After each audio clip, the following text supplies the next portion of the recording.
Hi, this is Anirban Saha, and you're listening to one new episode of the GWF podcasts, where we interview one impactful conservationist.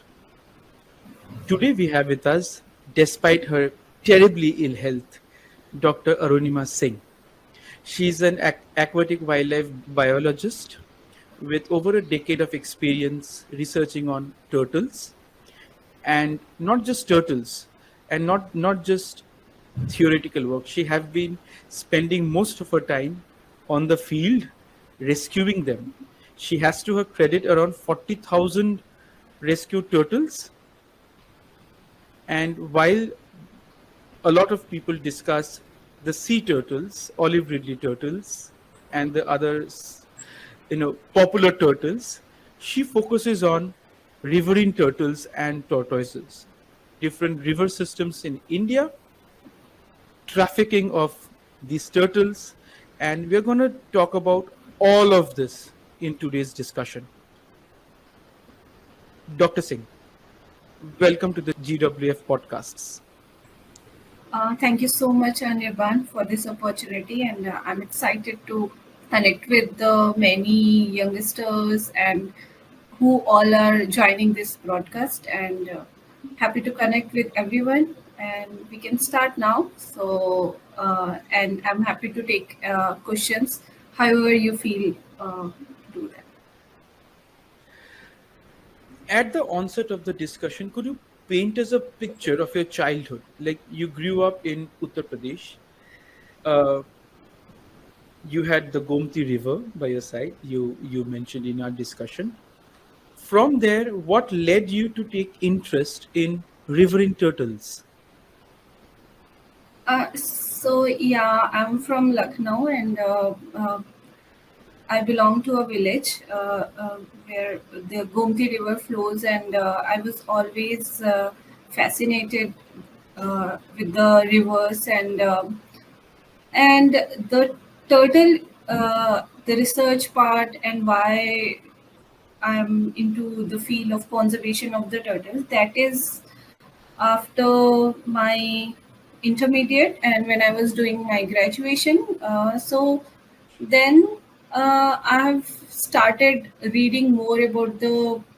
Actually, I was very much fascinated about the manatees, and I didn't know that India में manatees भी मिलता होगा, and I always wanted to see a manatee. So later in graduation, I got one assignment to do a presentation, and that time I chose to do it on aquatic wildlife. So that time I read more about it, and later I got the chance to go to the Kukral Center, which is in Lucknow, and it's a rehabilitation center for the gharials. And then I get to know more about the turtles, and there I saw first time the turtle. Actually, I have seen earlier the turtles in the village only, but there I've got chance to see them and touch them. So that was the feeling I felt like okay, because many people don't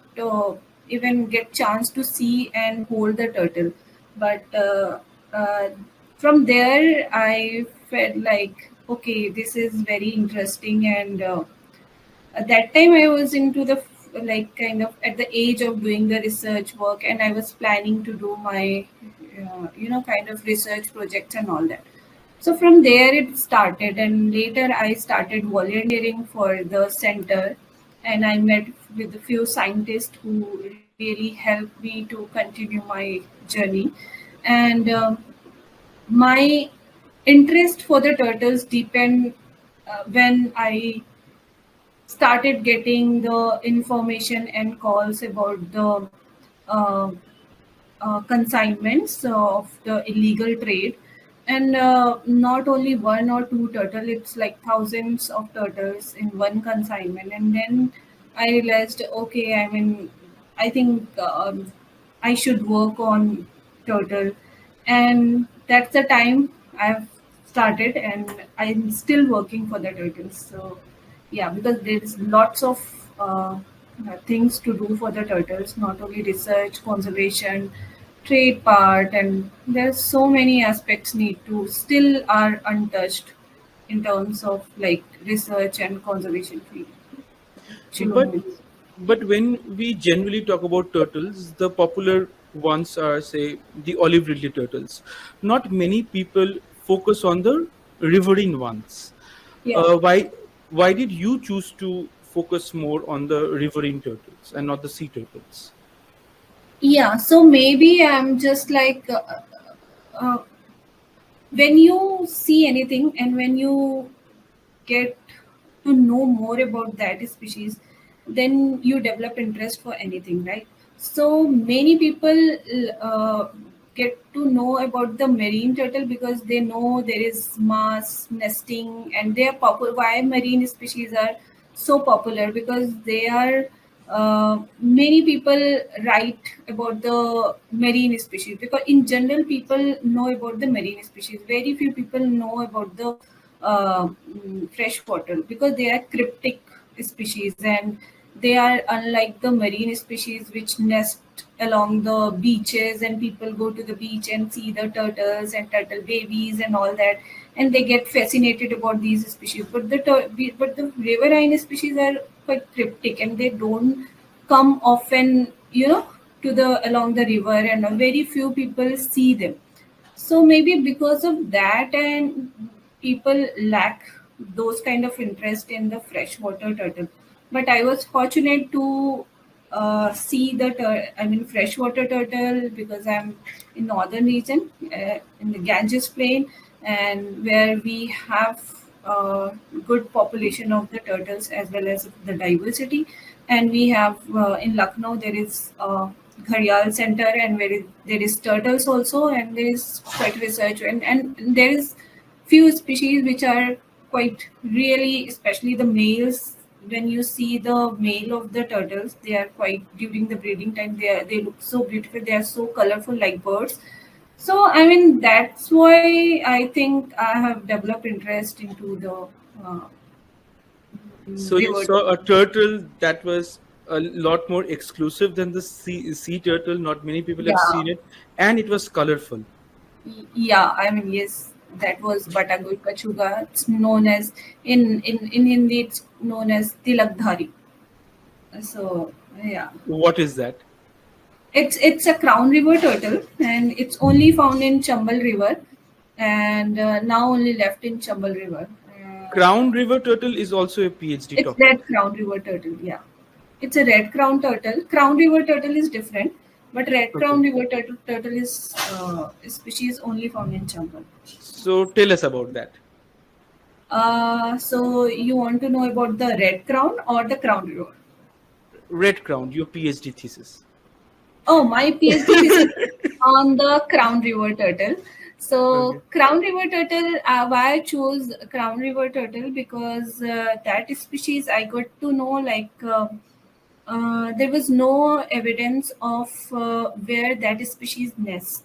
So I wanted to understand. So that's why I took like 3-4 years before registering into PhD So you wanted to to figure out where they nest, yeah, and I like was not sure where explore and figure out where they nest. yes, yes, That is that less was of a PhD and more of an adventure. yeah, exactly. So that's why I've not registered earlier, because I was little scared whether I'll be do it or not.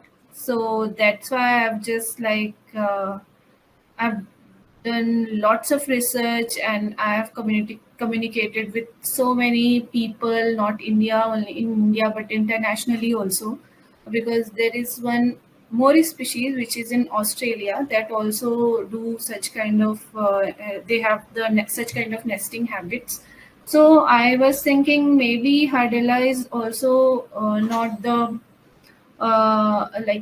usually rest of the species nest along the river in the sand or in leaf mulch and all that, but this species is underwater nester.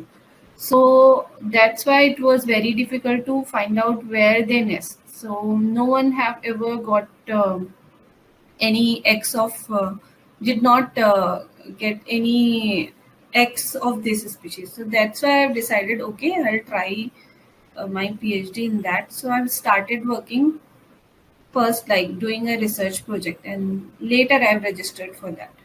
I have a So lot that, of questions. oh yeah, you can ask. I mean, this is interesting, and I did lots of trial and errors because everything was new for me, and no one have uh, worked on that kind of project. So definitely, I've got lots of help from many scientists and all that. Uh, so that was one component, and also the population dynamics of that species in the Sarju River. So these two aspects I have covered in my PhD. What about the population dynamics? Actually, so I wanted to understand the number of individuals of that species in that river stretch. So whenever we do population estimation, so we I don't know, I mean, it's gonna be very scientific, but I can explain little bit. Go ahead. So it's simply like to do the estimation of the population of particular species in that in particular area. So it's like that. How did you were you able to find their eggs underwater? Yeah, so How there did were you manage to few. do that? So I have done radio telemetry also. I have done the questionnaire survey with the fishermen, and I have done lots of check in fishing nets.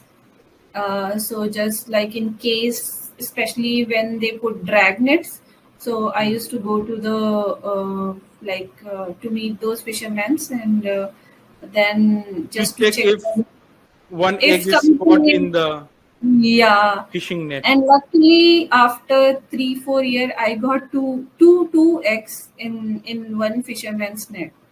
So then I found, okay, this can be, but that much information was not enough to, you know, say like if If it's you get really. one result in 3 years, senior scientists will ask if that is reproducible. Yeah, I mean, there were so many doubts into that. So, to prove that also, so what I have done, I have collected during the peak nesting time, so that I get to know about, like, okay, this is the time when I've got the eggs, and this is and I kept those two eggs into the incubation medium, and thankfully they hatched also. So that was the crown river turtle itself. So that was the one thing, and also during that then I got get to know when is the peak nesting time of that species. So then I have done the x-ray of those eggs, I mean those individuals, to get to know if the female is have the eggs or not. And then I have used some injectable this thing, and then I have taken those eggs into the captive center just to understand the hatching success also. And few individuals I have kept in captive center to find out where they are nesting. So few individual I have kept for some time into the captive center just to see where they are, and I have found like all the females have nested into the water. And the one most important thing, usually turtle nest all the eggs at a time, but this species like give like one egg and then two egg and three egg. It's something like it's like multiple clutching in this species. So it's very unique, and it's very different from the other turtle species, especially the freshwater. Did you go underwater to search for them? I have gone into this thing, muddy area. I've tried that, but I have tried in vegetation also. Uh, but the river where the species is found, the females, it was very difficult to do the snorkeling or Diving. anything because it's very uh, Fast. turbid. No, it's very turbid. There is turbidity, and there is one cremation site along the river and all that. It's quite it's very polluted area and all that. So, but I tried going into the like along the shore of the river, and I search there, and that's why I use the drag nets to Pollution see. aside, if you believe in life after life and ghosts, then it would be a totally different discussion. Oh But yeah. yeah, but tell us something. Each species they serve their purpose in the ecosystem, right? Yes. What exactly does the riverine turtles slash crown turtles do in the entire ecosystem? So one fine day, if we lose all of them, what happens?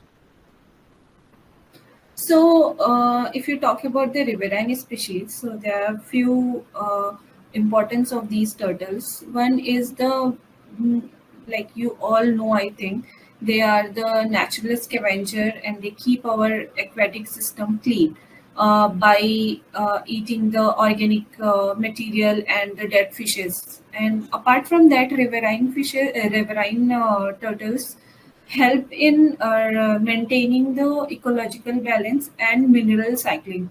So, I mean, through the when they go on the sand and after coming back into the water, that's why they maintain a biochemical cycling. So, which is very important for any vegetation, particular vegetation to grow into any in any aquatic system. So that's how they maintain. So maybe if we lose crown river turtle, then there is possibility of losing few aquatic vegetation also. So that's how, I mean, we can relate. So turtles are not just like in the river; they are maintaining our uh, river's ecological balance also.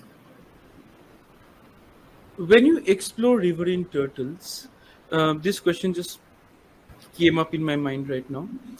You not only deal with one or two, which are more popular, but there are over 20 riverine turtles that you find in India. Like there is huge diversity. You have worked across states. So how did you analyze what kind of species exist in which part of the country? So, I mean, as you said, India is quite diverse in terms of freshwater turtles and tortoise, and India have 30 species of freshwater turtles and tortoises, uh, 5 species of tortoises, and rest all Hmm. the freshwater turtles. And when you see,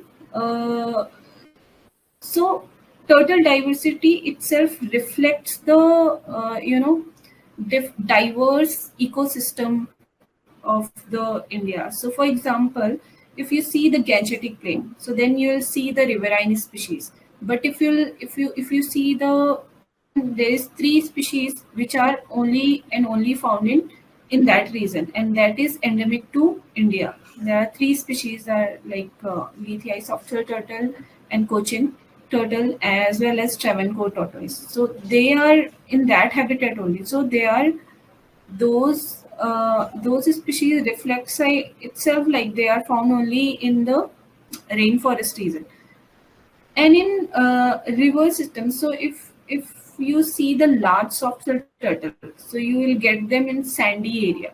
But if you talk about the red crown reef turtle, so they prefer into the rivers like Chambal. So in even in Chambal, so they are more towards the upward region, like upstream, because upstream there is more rocky and there are more rapids, so they prefer those kind of habitat. So when you study those species, you get to know, okay, this is the habitat. So now I'm like, after working so many years, now I can tell, okay, this is the habitat, and this habitat is perfect for the chitra. For example, there is one species, narrow-headed soft-shell turtle. Then I can say like these are the spots person can go and spot the Chitra indica or the narrow-headed soft-shell turtle. And for the Western Ghat or small streams, like in that, because their habitat is that. So like tricarnate hill turtle, I can say like they will be fine. You will find in that. So they themselves reflect their habitat. So we have quite diversity in terms of turtles as well as they reflect the diversity of habitat of India, so, which is very fascinating. So to work with them, to work on the turtles slash tortoises, to study them, you have to observe them.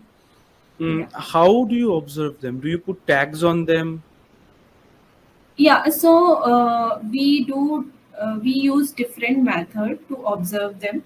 For example, first we do point count.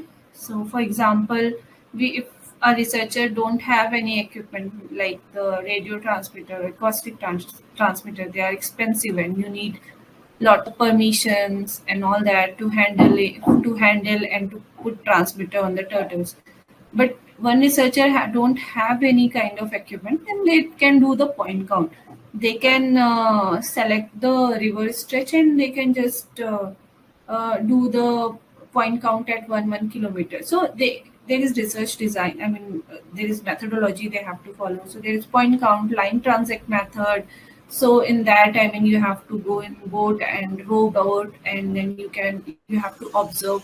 So in that way, when the turtle do the surfacing or when they do foraging, so those kind of behavior you have to observe and write, like in what river, the number of species you have found, and on the basis of that you can just estimate the population. And also, and there is other methods like in the nets of the fishermen. So if there is any fisherman doing the fishing, then you can go and check their nets, and if there is any turtle, then you can just count like, okay, this is the species that we found. And also the questionnaire from the communities, they are also like that information is also we consider during the any uh, population estimation or for any um, distribution of the turtles.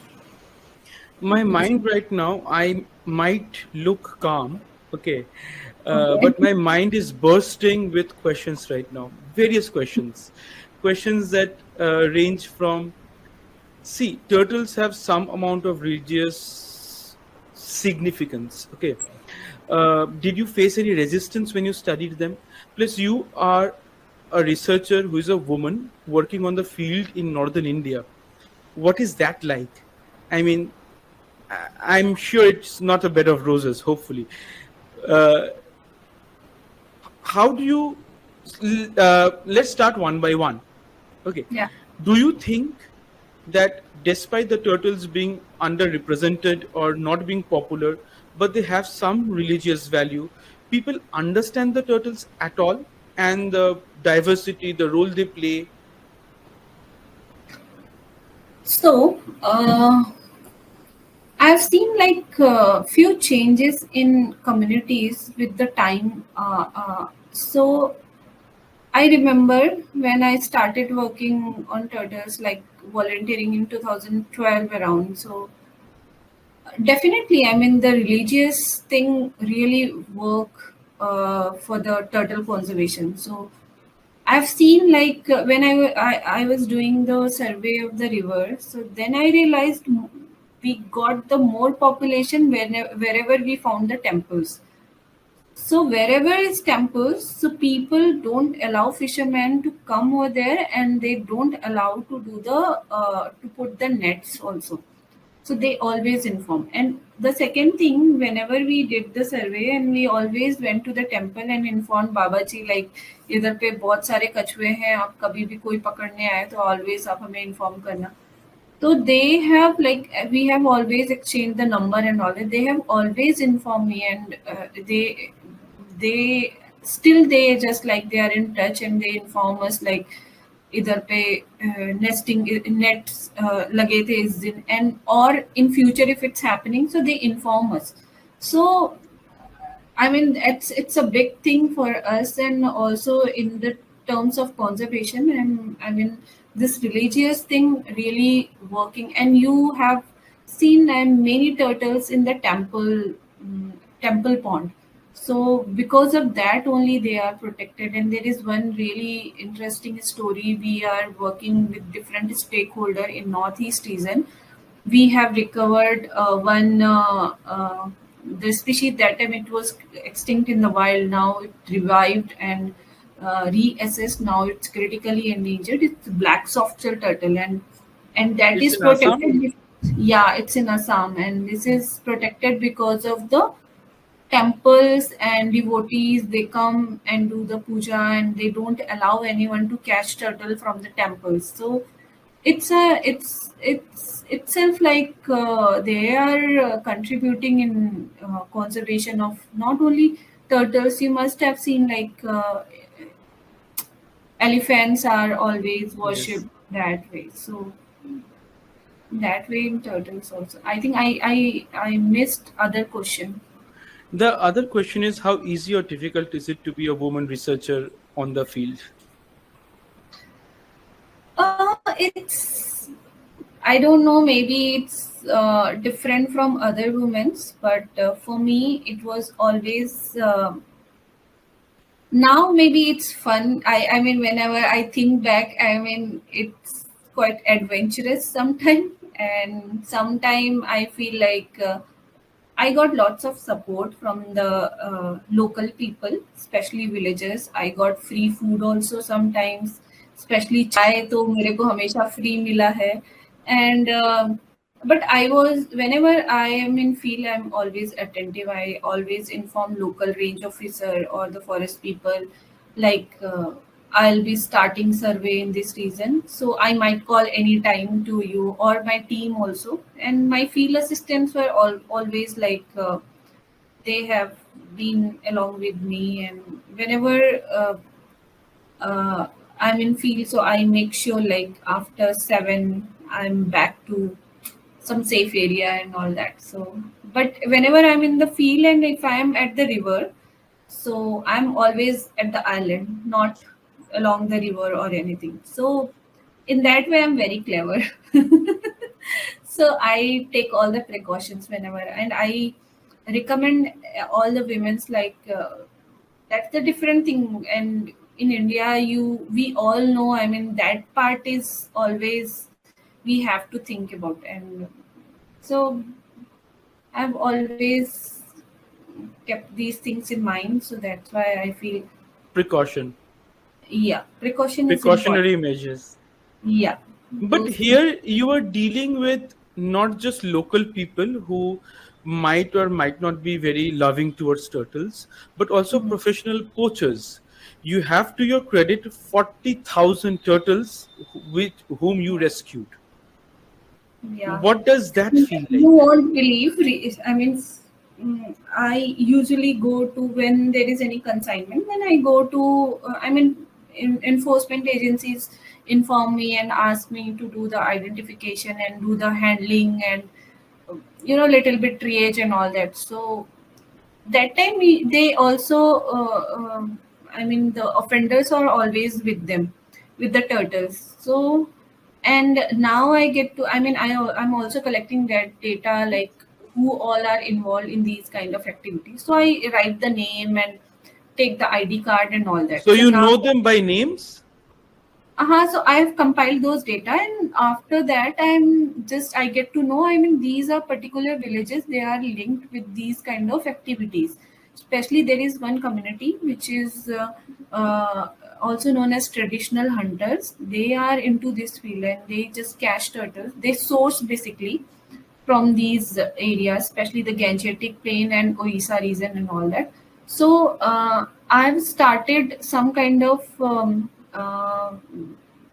in the beginning that was just like interacting them, because they just don't allow to enter anyone in their village and all that, because they are involved in these kind of activities. So that was kind of interacting them and just kind of icebreaker with them and all that. So later I've started the alternate livelihood program with them, and then I've done some training and all that. That time I was writing their name who are interested in silai and who are interested in doing crochet work or anything. So that time one woman told me, I know you. I said, Acha, so where you so at that time I was shocked, like how she know, because I know they are involved, because they don't in that community men's don't come in front, so they allow their women's and kids. They take consignment and just carry the turtles to the West Bengal and all that. So that woman said like, I've seen you in Lucknow. I said okay. Then I wrote her name and then I came back and matched that data. And in one consignment, and I think 2015 or 16, she was caught with the turtles. Then I get to know, okay, they also know me and I also know them. So, but in few situations, we are at the same platform and they also understand. And she said like, अगर मेरे को उतना income होता है, then I can leave Not this work. poach. हाँ, will not push, but हमारे यहाँ तो कुछ भी नहीं है तो because they do all this because of their livelihood. I think. I'll go a little off track. So these people, do in those communities, do they discuss religion? Do they know that in the Hindu scriptures, turtle/tortoise is one avatar of Vishnu? Does that Yeah, have so any in significance in these communities? no, I want to mention it here that those are Hindu community, but they are converted Christians for the some kind of benefits. So for them, religion is secondary. First is Money. their food and yeah, food and house and education for their kids. And when we started visiting, so उनके गांव में there was no water tank, तो वो next village से लेके आते थे. तो these kind of situation they faced. That's why those middlemen take help from these people. They don't take help from any middle class people or someone. So they take help from these kind of people. So who are really poor. So how were you able to, recover 40,000 such turtles? That in So itself is a movie. that's not in one instance, and that's not only me. No, That's definitely overall. team. Yeah, overall. Yeah. Sorry, I Yeah. think I missed your question. So you said. So it is like over a period of time, you spearheaded a team that led to 40,000 turtle recovery. Yeah. Give us Yeah. one such story where you found it out and you recovered such turtles. So I've closely worked with the forest department and I really enjoyed working with the special task force because that was my kind of golden time in 2017 and 18. So government launched one program, Operation Kurma, and in 3 months they have targeted to catch all the turtle poachers. So that time STF got one consignment. They have informed me you have to be prepared and we are gonna get like some turtles tonight. So I was prepared. I thought like it will be like 500,000 turtles, but when they got the consignment, they called me, come and we have to do the counting and isolation and we have to release back if all the animals are okay. And we started counting, and we were just counting and counting and counting and took like whole night, and it was like 6,300 turtles, and I got mad about like, oh god, how to handle them and how to. And it was winter, it was in December, and it was chilling, and it was 6,000 of very, them 6,300 something turtles were there. poached And and recovered. Were they all right? they have like so that's what I'm just want to mention the scenario. We don't have any kind of such centers where we can keep these many turtles for a while just to get recovered, and we can just treat them, or if there is any individuals are critical, so we could like isolate few individual. But after like doing such practice, like I was counting and isolating, but after 2-3 thousand, it was just like so painful. And even my team and the forest department team and the police department. So it was not possible doing it. So we have, started releasing small you know Batches. amount. Yeah, so that's how we have just tried. And later we have tried to monitor like the survival rate, and the survival will be like, I would say, like 50% only, even less than that. So out of Because 6,000, 3,000 will live and 3,000 will die.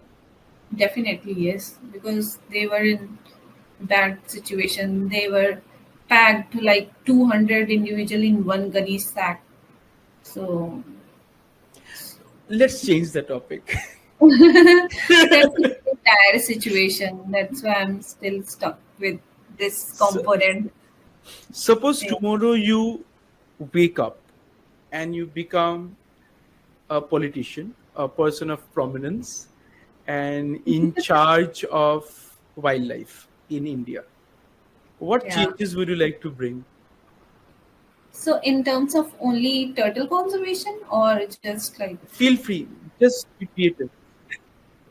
so I'll be little biased toward the turtles and maybe birds also, because I've seen like for the reptiles and birds there is no, you know, I mean, very few facilities are there. So I'll develop state of art conservation centers and the research centers, and I'll allow many researchers, and I'll give lots of stipends to the researchers, because many researchers come and due to the lack of money and all that, they just leave this field and just do the something else, start business and all that. So maybe I'll make sure like they can survive in this wildlife field, and we can give the state of art facility to our confiscated turtles and all that. And definitely, yeah, I mean, policy level changes will be needed. So I'll try to that. Talking about policy level changes, I'm still stuck with 3,000 turtles dying. Um, Oh yeah. what is the regulatory framework that is currently in place in India? Do the poachers In, get caught? Are they jailed? What is it see, like? yeah. Usually, if species is in Schedule 1 and Schedule 2, mm, they can be in jail till for 7 years. But they get bail very easily. I mean, their kind of system is more strong there than our enforcement agencies, right? So Okay. in recent evidence, I would like to tell Mhm. you. I mean, one kid got he was in class 10th. So he caught. Forest department caught that guy. I mean, with the turtles, and he was in yeah, police with under the custody of the police. And during the inquiry and all that, her mother came and said like कि don't worry, कल तक छुड़ा लेंगे आपको. तो just imagine, I mean, they are that much confident. Confidence. Yeah, the confidence level they have. So I mean, it's quite difficult. Law aside, you have also trained a lot of people. Yeah. So let's look at it this way. Suppose you want more and more people to know about riverine turtles, and you want to train more people to be able guides to show birds because you like birds, they are colorful, and also turtles. Yeah. What skill gap do you see among people? Do we have enough people who can guide other people to know more about this? Yeah. So first is very few people have interest into the wildlife. First thing is that. And among that, if you'll categorize, then very few people know about the reptiles and birds. I would say, okay, birds, few people know about the birds because they like bird watching and all that. But for the reptiles, very few people know about it. And then it comes to the species identification, and then it comes to the handling part and all that. So I have hardly trained like 40 people, 50 people, or maximum 60 people. But 60 people are not enough for such kind of cases. Like every year we get, I mean, you have sent one article or something, the traffic article, like Hmm. every week, I think more than 400 or 500 average turtles are posed from these two regions, like Uttar Pradesh and Orissa region. So you can So imagine that. where do these trafficked turtles go? So it's they are consumed locally also, as well Like as, eaten? yeah. So there are three major mm, uh, reason for that, for the poaching of the turtles. One is the pet trade, and people keep turtles in the aquarium, and locally they don't get much price for that, but in international market they get Hmm. lots of money for the, especially in Hong Kong and all that. So I would like to mention here, like the species which I said, like critically endangered and only found in the Chambal River. So we have got one consignment very soon. I mean, in just 1 year, we got two consignment of that species, and they do the selective hunting for the males, because male are smaller in size and they don't grow more than 15 centimeter, but females are like 65 to 70 centimeter in size. So they prefer male because they are colorful also, and they don't grow much also. So that is good for the aquariums, right? Hmm. So they do the selective hunting for those species, right? So pet trade is one thing, and other thing is like food. So food consumption is in the West Bengal also, and in and few tribal communities also consume turtles. And apart from that, they just transport into the in Southeast Asian region also. And apart from that, the Chinese traditional Chinese medicine. So they make the soup out of it and all that. And apart from that, they use the marginal region of the turtles, and they take out it, and they boil and make the chips, and which is called the calipi. So which is particularly used for the traditional Chinese medicine as well as in soup also. So these are the three major, and also few people use in black magic and all that, you must have heard. Like, Black magic. yeah, I mean, who people do with the tortoises, and then if you'll go to the Kumbh and all that, you can see. I mean, such kind of people are keeping one turtle, and must have seen what the with the birds also they do, na the munia they use, and they I'm give. trying not to laugh. They You should go to the village mela and all that along the river, so you will get to know so many interesting things, and what people are doing actually. We'll go someday. Why not? But um, how do you think we all can come together and raise awareness about turtles and its conservation, and to save it from being trafficked? At least some awareness is good awareness. Yeah. So So yeah, definitely awareness is important. So it's like as you said, like marine species are more. Many people know about the marine species, but not the riverine species.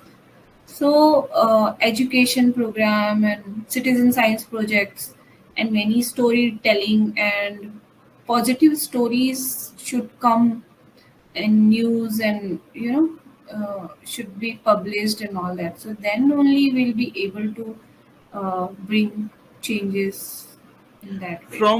from my end, at least, when if I come across anything that you would share with me, I'll just share it with my people. This I Yeah, can do at a very granular level.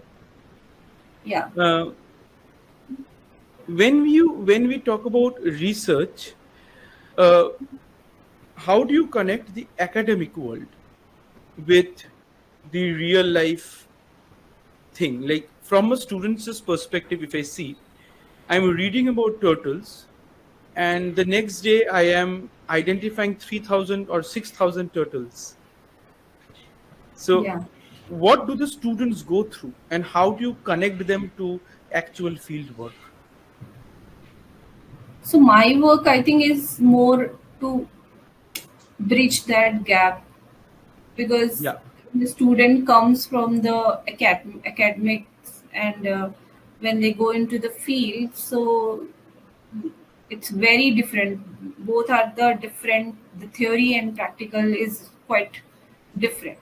So I bridge that gap, and first I just allow. I never stop student with the ideas. So I just don't give my idea. Okay, go and uh, do this work. I always, at least 1 or 2 week, I just allow them, like whatever they have to do, they can go and learn and understand. But I just give one homework just to ID at least some species. At least 10 species you have to ID, and I always provide. Thankfully, we have the XC2 programs also and in situ programs also, and so XC2 programs are always good for the researchers to learn about the species and how they look like and all that. Because in the field, there are chances you might not see any turtles in the wild for 6 months also. So that's how, like, we have both the platforms. So we just provide both the platforms so they can just learn at least how turtles look like and how they can do species identification, and then we allow them, like they can come up with the research ideas, and if they feel like they are interested in doing that, so then we help them, like how to do design a study on the Chilonians, and how to do make the synopsis and do the analysis and all that. So that's how we guide them. You are kind of a face of Indian riverine turtles to the outside world. I believe you're a member of IUCN. Yeah, yeah. What global lessons would you try to bring home in India? Like things that you learn outside that you can do here in this country. When I started working, that time I have worked more in XC2 for the XC2 programs, like working at the center and developing assurance colony, and doing the treatments for the critical individuals and all that. So, and I got training in few international zoos, including the I've get to know about the like what kind of facilities they make, right. So I am in the need of the turtles, especially in the captivity, the uh, the facilities and the feed type we should give, amount of feed and all that. And what I brought back to home is more the clinical part, and especially the because I was when earlier when I started doing this treatment and all that. So I was very new into that, and few things was very difficult to identify whether what situation animal is facing and all that. So, but when I learned from there, from those facilities and those zoos, so now I'm very much confident about that. So I feel like I've learned many things from there, especially the clinical part. So I'm very strong in that. So I feel I can see any turtle and I can say whether animal is sick or not. So I think that is the very strong part I I have, I think. Yeah, so I feel these are the learnings I've brought Last back. one question before we go to the rapid fire. If Okay, there is rapid fire. Oh my god, I'm bad with that. um, Okay. if resources and time were like unlimited, what would Hmm. Dr. Arunima Singh's dream project be?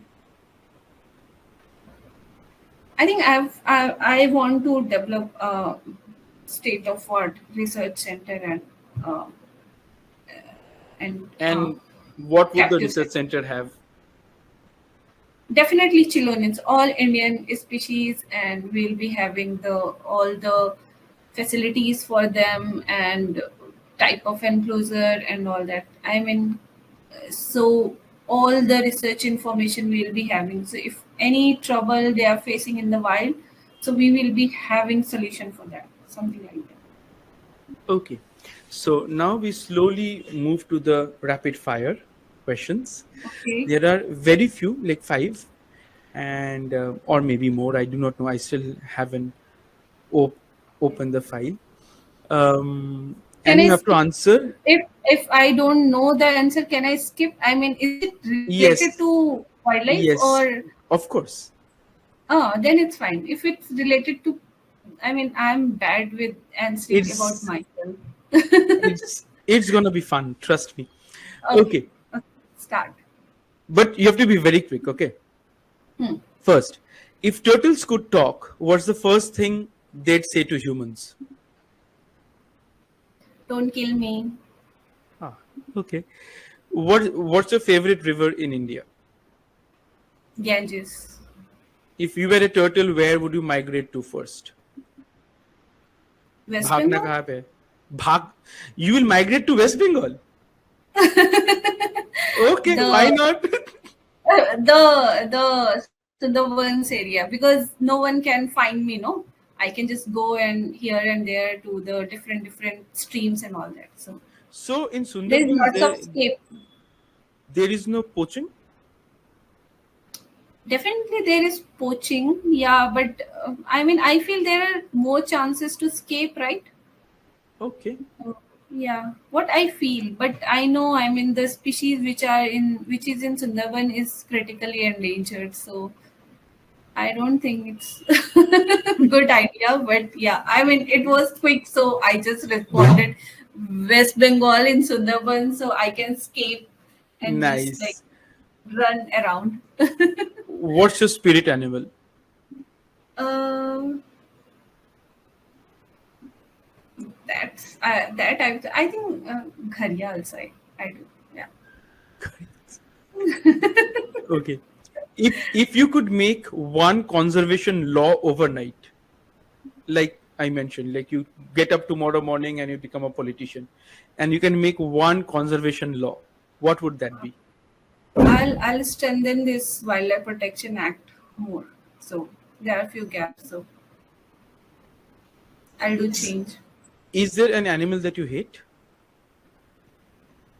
Mm, I think cockroach. Even I don't kill any ants at my home, and I don't kill any But you kill spiders. cockroaches? No, I just try to just window Because se they're bahar kar. icky. Okay. So And if not icky, but I don't like them in kitchen and all that. So it's like kind of feel. Yeah. so if not a researcher, what would Dr. Singh be? Will not be a doctor, but okay.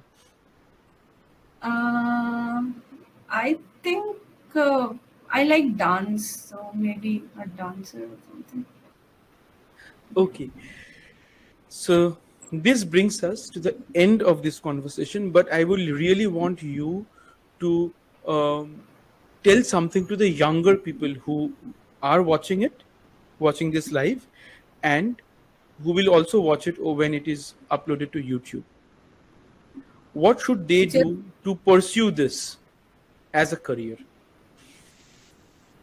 I would say, I mean, now in wildlife, there is lots of opportunities. There are different ways, like you can be a lawyer, and then you can help the wildlife. You can be a, a writer, and you can be a scientist. You can be a conservationist, and you can be a sociologist. So, I mean, you can help in many ways, but I request all the youngsters, if you decide to come in this field, then it's better to stay back, because coming in this field and just going back, it's not good idea. So I mean, I know it's little difficult, but trust me, I mean, there are lots of opportunities, and it's quite satisfactory job. So that's what I feel. Let's take one question which we have just got. If you could send one message about freshwater and terrestrial turtle conservation to every household in India, what would it be? I would say, like, please don't keep turtles at home, and also send that message to others also. Like, if you see any turtle at someone's house, so then please ask them to whether give to the nearest zoo or inform forest department. And don't release your turtles directly to the river, because there are many exotic species like Radius sliders and all that people are releasing back into the rivers, which is quite threatening for our native species. So one message is that. Dr. Singh, this is such an incredible experience having this talk with you. You, despite your severely ill health, you managed time for this. It I'm means a feeling lot. actually better because I was at home since 4 days and I was feeling more sick, but now I'm feeling little energetic, and yeah, thank you for that. In the work mode now. Yeah. Okay. This is so incredible having this talk with you. I wish you all the best on behalf of the Global Wildlife Fair. And as we keep saying, conservation needs all of us. Whether Thank you are a researcher, you're a photographer, you're an artist, you're a writer, or just a nature lover. This this intends to be a platform where all stakeholders come on board and openly brainstorm about ideas of not just conserving but also helping the local people make a livelihood out of wildlife and species and tourism. And with that, Dr. Singh, are you still there with us? Yeah, am I audible? Yes, you're audible, but your screen has kind of frozen.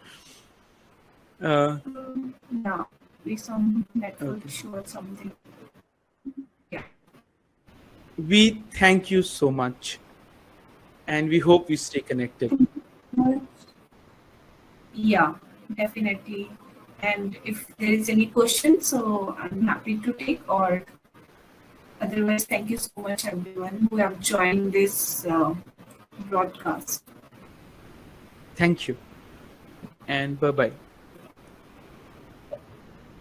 Okay, bye. Bye bye.